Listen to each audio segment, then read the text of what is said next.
at the beginning, especially a lot of fear of um, missing out on stuff that was happening in Italy with my family, friends, and everything else. I always felt like I didn't know things anymore. I didn't know I didn't know them anymore in a way.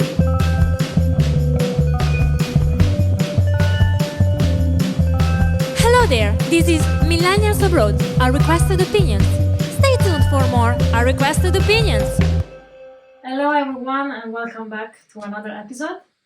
I am Erika. I'm Angela. Thanks for joining us today. So in case you missed the previous episode, we were talking about being an expat in the Netherlands.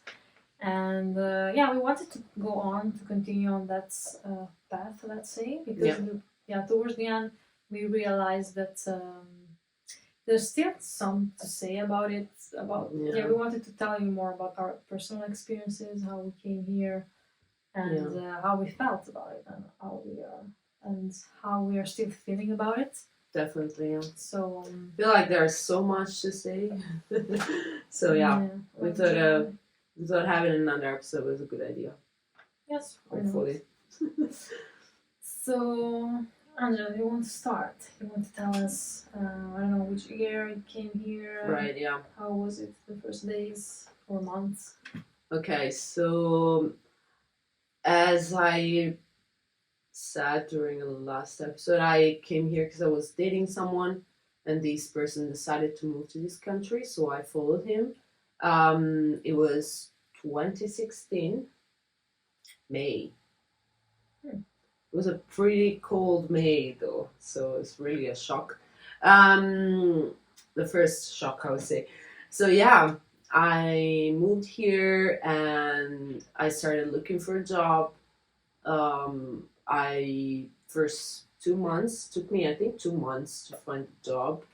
And I was going around every day visiting a lot of museums and basically just enjoying the city and Amsterdam and enjoying, the new kind of experience.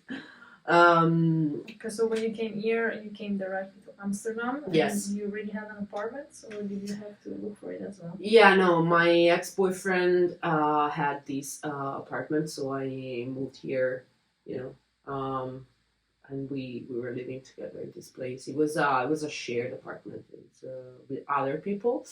So yeah, but let's not go. I mean, I don't think we are going into the housing situation no, here. That's a huge problem.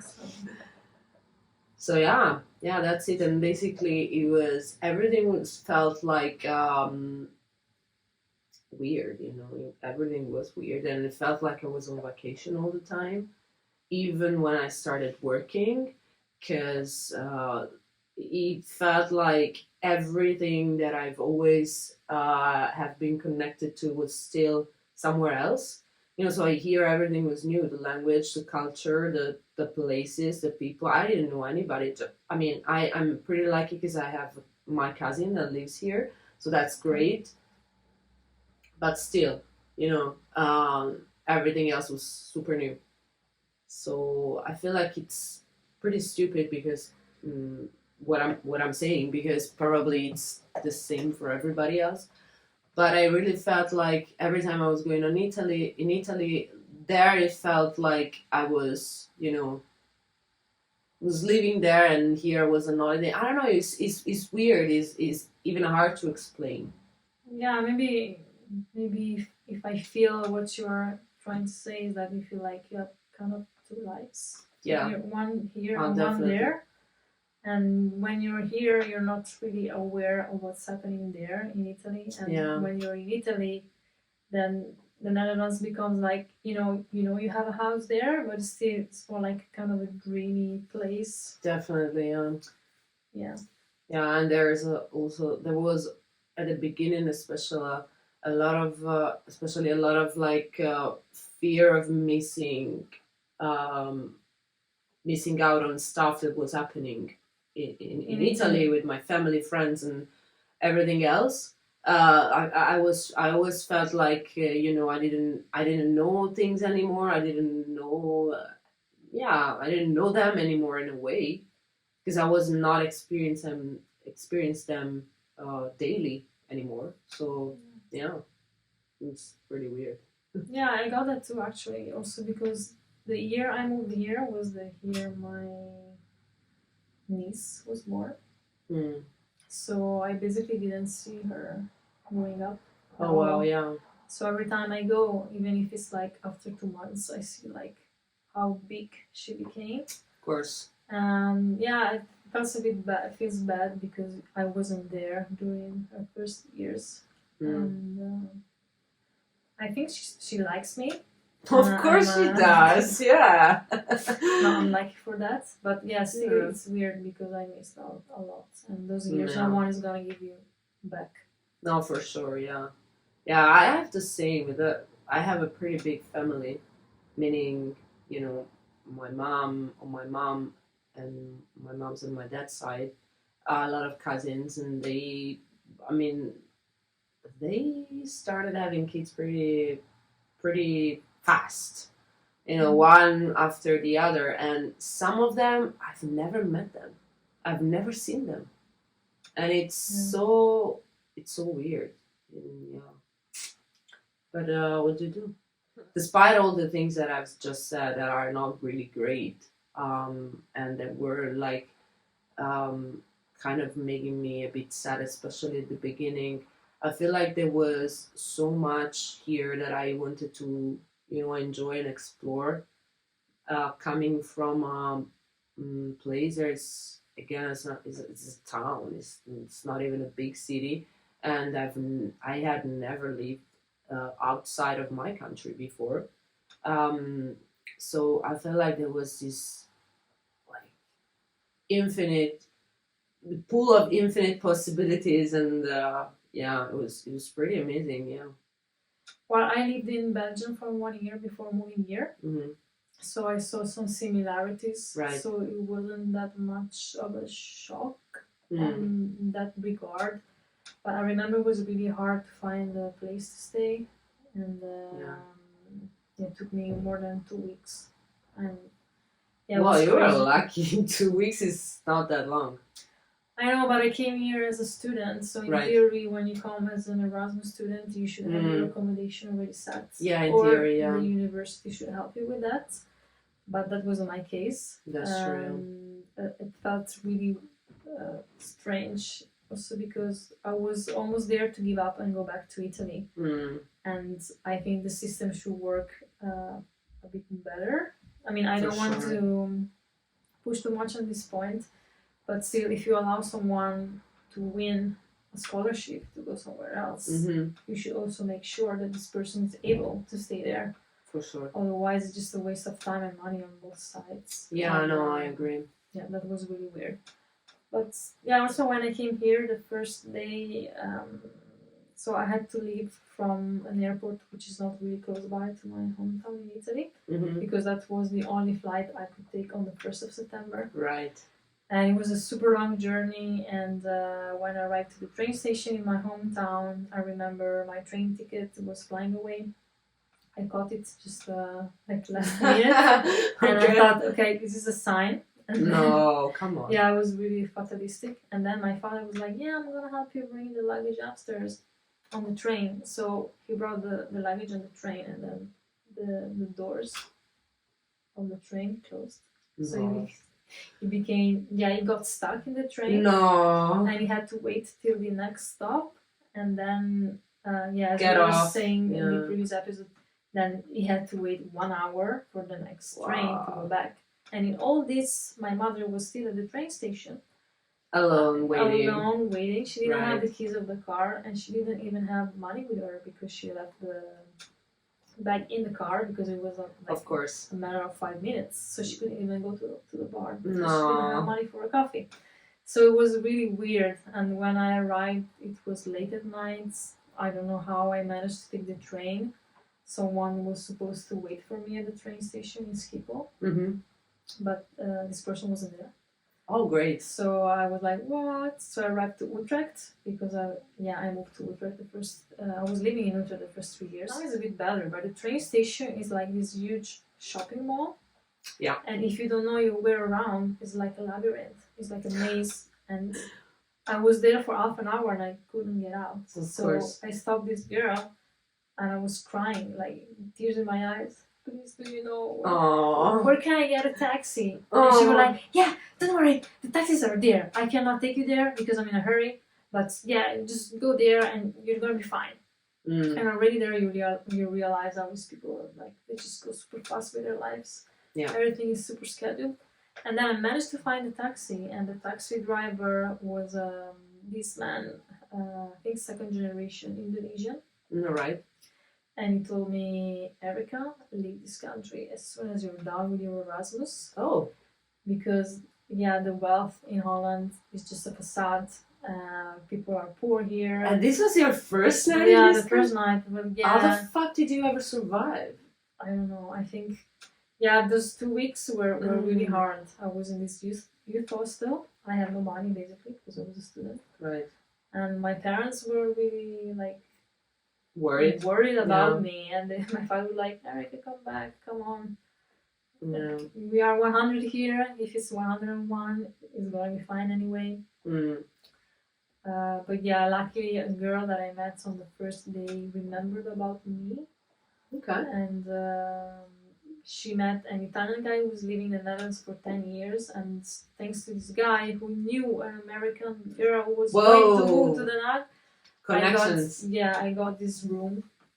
Great. The house was really shitty. I'm sorry to say well, this. But mine too. My first house was very shitty. But at least I had a roof. Yeah. I was really traumatized in the first days. I was like, what the heck? What am I doing here? Yeah. For me, what was traumatizing the first day, apart from, new place, new everything, the house was really shitty. I mean, I'm sorry. I'm sorry, but I'm not sorry. It was really shitty. And my boyfriend at the time was working all day, so I was alone, and it was quite the adjustment to stay in this house.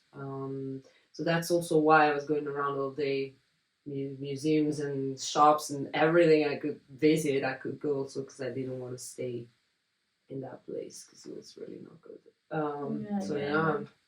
Well, the thing is, I also had to go to university. Right. And I was sleeping in a youth hostel in this room with other 13 persons, and it was like people snoring or people coming late at night. So I was really so tired that when I was going to the lesson, I wasn't understanding shit. And then you need to take into account that you don't know anyone, it's a different language. So there are a lot of adjustments you need to do all of a sudden. And I think not everyone realizes that, because I felt maybe not always, but in some occasion I was feeling like I was the one who left Italy for a better place, and I always had the feeling that some people thought that when I arrived here there was like a red carpet waiting for me. Yeah, for sure. And everything is nice and fine. Yeah. But I get that all the time, honestly. Yeah, but it's not the reality. No, it's not. Because you go out, you leave your comfort zone and you're fucking alone. Yeah. And, it's not easy, especially if you don't have, like, a lot of money.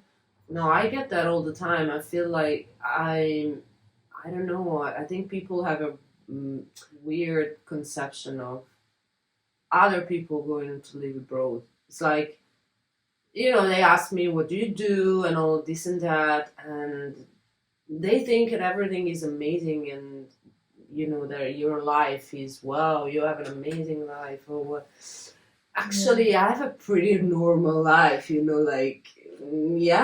mean, they, it's true, they do assume that everything was pretty easy, you speak English, so it's fine. Yeah, but that's not all, That's not all. Yeah. I mean, in Italy you have your friends. You know these people since you are like 10 or maybe even a teenager. But there is a different kind of friendship. Instead, you're here and you're totally alone. You need to build trust For sure. with someone else from scratch, Yeah. and you're already kind of older, Mm-hmm. so it's even more difficult. Yeah. And yeah, it was hard. Definitely. Yeah, it was definitely hard. Some days it still is, honestly. Yeah, some days it is. Yeah. Some days, when you're just having a bad day, I don't know, it's raining like crazy and Yeah, you're also for it going happens. going back home from the grocery store with 1,000 bags and you just wanna call somebody and just say, oh, can you come and pick me up for just 5 minutes? Yeah, That would be so easy. Where in Italy, if I was living in Italy, in my hometown, I would never find myself in that situation. That's the difference. yeah, I But also get that. Because it feels more natural in Italy when you go. For example, you know that if you go to a certain bar, you're gonna meet someone you know. for sure, Or if you have 5 minutes, you just call your friend, hey, do you have time for coffee? For Instead sure. here, especially with Dutch people, you need to schedule everything like months in advance. yeah. So- What's that? I mean, why? I understand people are busy. I'm also busy. I'm not saying that I'm not busy, but this mentality of like, oh, can we do you want to go and grab a pizza or I don't know, coffee? So Italian, pizza and coffee. And they're like, yeah, maybe next month. And I'm like, what about now? Like, what are you going to do now? Yes. It's yeah. I understand it's a different culture. Yeah, it's less spontaneous, let's say that. Mm, And for that's sure. something I really miss. Yeah. And it's hard to recreate. And usually you always, especially if you are an expat, you fall in the trap of like looking for other expats, maybe other Yeah. Italians, and then you create this microcosm, this small bubble. Yeah, that's true. And so it's a bit...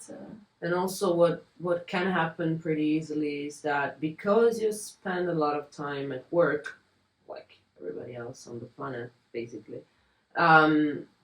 and in our case, I mean, we are expats and we work with other expats. What happens is also that you end up becoming friends with the people you work with, which is great. I mean, I'm pretty happy about it. But at the same time, it also means that you might end up talking about work Yeah, you a lot outside of work, Yeah, that's not which Not sometimes ideal. you just don't want to do that. So nice. yeah. Making friends not easy. Yeah, so let's say that it's kind of a challenge. So if you're thinking about moving abroad, take this Mhm. into account. Not to scare you, but No, it's just things come with time. So for sure. Yeah. you No, need to have patience, yeah. trust the process. Yeah, and also, I mean, I feel like what we mean is not that it's gonna go exactly this way or it's gonna be difficult all the time. It's just that you need to take into account that even the smallest little things that you did not imagine being a problem could become a problem. Yeah. That's just it. But that shouldn't discourage people. If there's something you really want to do, just try and do it. Yes, just go for it. Yeah, just go for it. Okay. Well, it was nice to have this chat with you. So More formal. personal. So no, formal. I liked it. Just to refresh a bit All right. how things happen. Yeah. Well, thanks a lot. It was a nice chat. If you guys have any questions or you have, I don't know, any topics, recommendations, just let us know. And thanks a lot. See you next time. See you next time. Bye. Ciao. Ciao.